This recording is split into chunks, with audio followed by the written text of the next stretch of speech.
saya sampaikan tentang stres yang dialami oleh manusia dan saya ambil contoh dari Daud. Tadi pagi kita belajar tentang bagaimana Daud mengalami stres yang dari Tuhan. Emang ada stres yang dari Tuhan? Ada. Ketika Daud itu diangkat menjadi raja dan akhirnya Saul iri kepada dia, Daud tidak ingin menjadi raja. Daud tidak ingin ketenaran, tapi Tuhan beri itu kepada Daud sebab dia berkenan.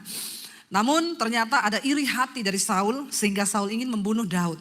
Saat itu Daud mengalami stres yang dari Tuhan. Karena dia gak salah, dia gak buat dosa, tapi tekanan itu datang.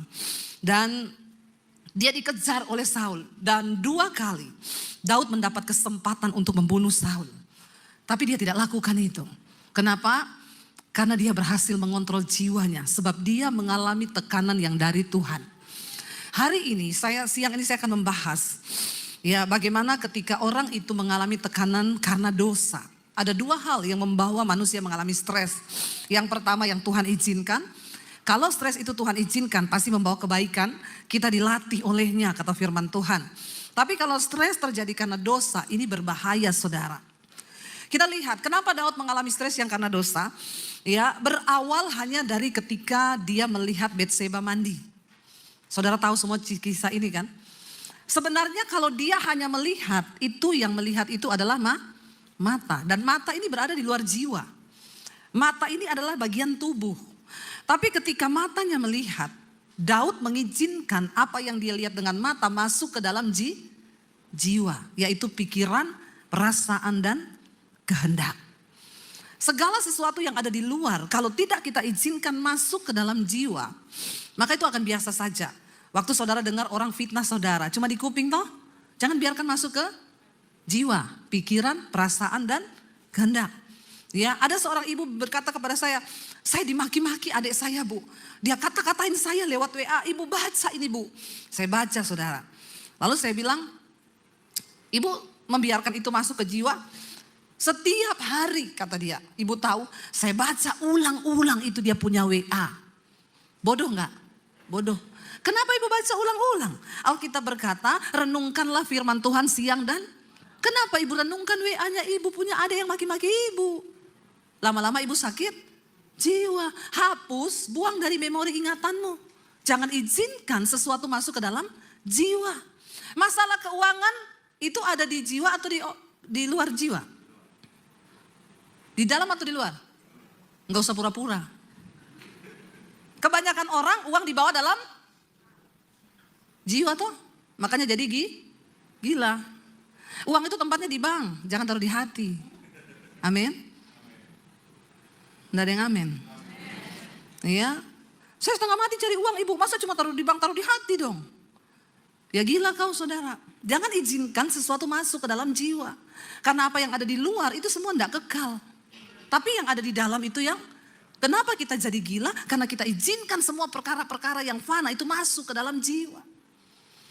Ketika Daud melihat Batseba mandi, itu kan cuma di mata toh. Kan dia langsung bisa tutup mata, masuk ke kamarnya, selesai. Amin. Tapi Daud bawa itu ke dalam jiwa, pikiran, perasaan dan kehendak. Waktu dia lihat Batseba mandi, pikirannya muncul. Siapa itu perempuan ya? Makanya saya kalau ke Israel, ke istana Daud, saya tanya sama guide-nya, kamar mandinya Batseba mana ya? Memang benar itu kan berterap-terap ke bawah.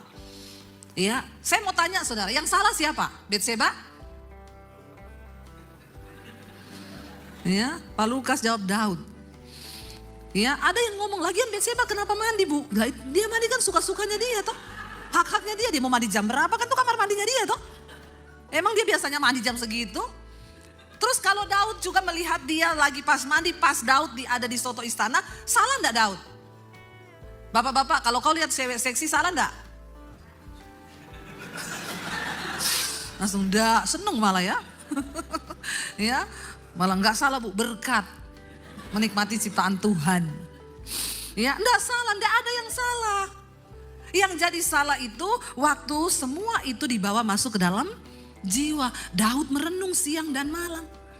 Dia ingat bodinya Batseba. Rambutnya pirang, bodinya seksi, kulitnya putih. Bapak-bapak enggak usah ikut membayangkan. Ya, akhirnya ketika masuk ke pikiran, jiwa itu kan pikiran, perasaan, kehendak. Waktu dia mulai pikir terus, turun ke perasaan, jadi kepengen. Nah ini, pengen kenal, pengen dekat, pengen. Ibu-ibu, kalau kau lihat tas di mall, ya, yang salah siapa? Tas atau kita? Nggak ada yang salah. Tokonya memang jual tas, ya. Memang dia jualan. Ya, yang jadi salah itu kalau kita pengen pertama terus nggak punya duit, maksa, itu salah. Kalau punya duit cash silakan beli aja. Yang penting memang berlebihan dan sudah banyak ya, banyak orang saudara pelit, tapi bagi diri sendiri terus itu dipuasin hawa nafsu. Maaf ya, saya nggak pernah bangga lihat orang pakai tas Hermes. Ya, biasanya orang-orang yang begitu menaburnya $20. Maaf. Saya ngomong begini saudara, ya. Bukan karena saya pengen saudara kasih uang sama saya, ya. Saya melihat bagaimana Tuhan memberkati kami dari kami menabur. Saudara, hari ini Tuhan berkati kami begitu luar biasa. Saya beli tas-tas begitu bisa, sangat bisa.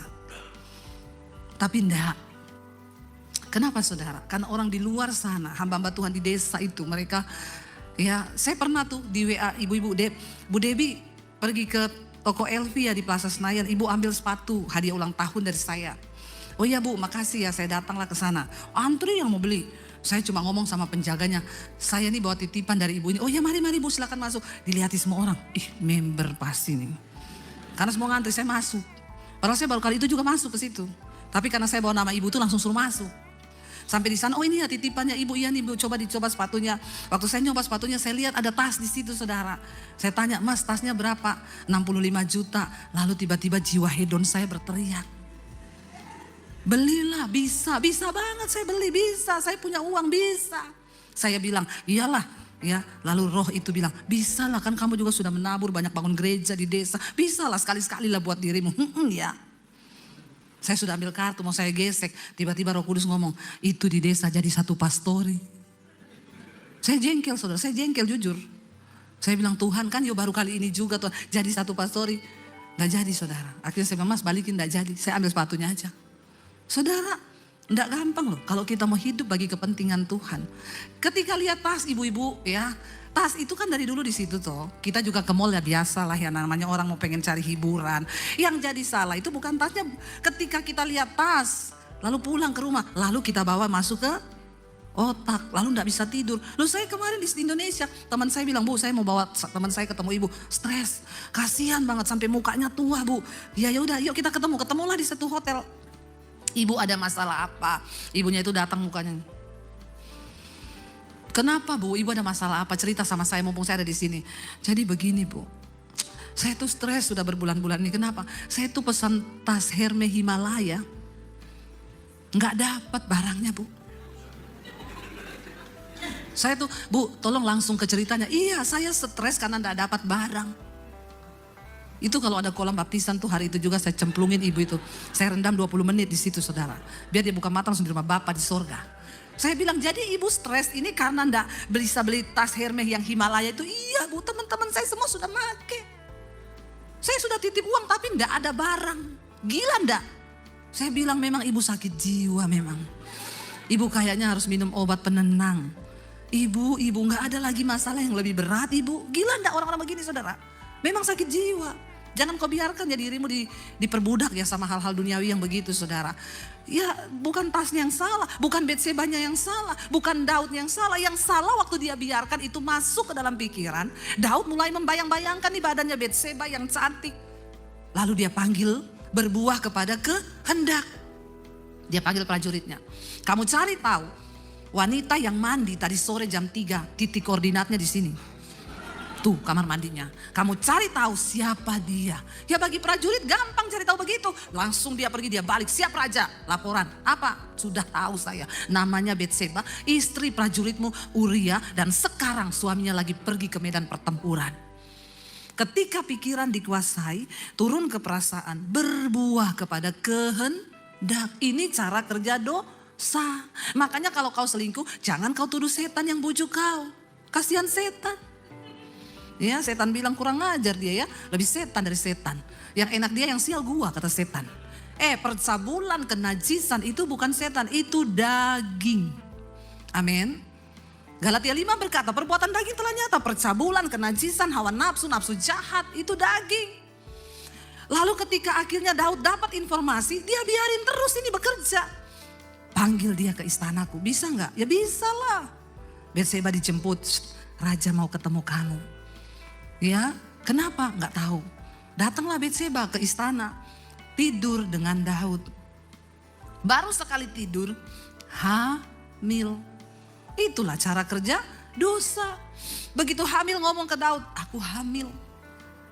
Daud mulai sakit jiwa. Waktu pikiran perasaanmu terganggu, kau lagi sakit jiwa. Sakit jiwa itu bukan gila lari-lari di jalan, itu korslet. Sakit jiwa itu kau mulai terganggu sesuatu yang bukan dari Tuhan. Dosa mengintimidasi pikiranmu, turun ke perasaanmu, berbuah kepada kehendakmu. Akhirnya Daud bilang, panggil, tidur. Sekali tidur, hamil. Daud, aku hamil. Bingung. Orang kalau sudah melakukan satu dosa, dia akan berusaha membuat 1000 dosa untuk menutupi satu dosa itu. Makanya Alkitab bilang, berbahagialah orang yang mengakui dosanya dan meninggalkannya. Tapi terkutuklah orang yang terus menyembunyikan dosa dan hidup di dalamnya. Sekaya apapun saudara, kalau engkau hidup dalam dosa, tidak bahagia hidupmu. Semiskin apapun engkau, ketika engkau hidup dalam kebenaran, bahagia hidupmu. Tidak ada amin. Amin saudara. Karena kekudusan yang membuat hidup ini bahagia.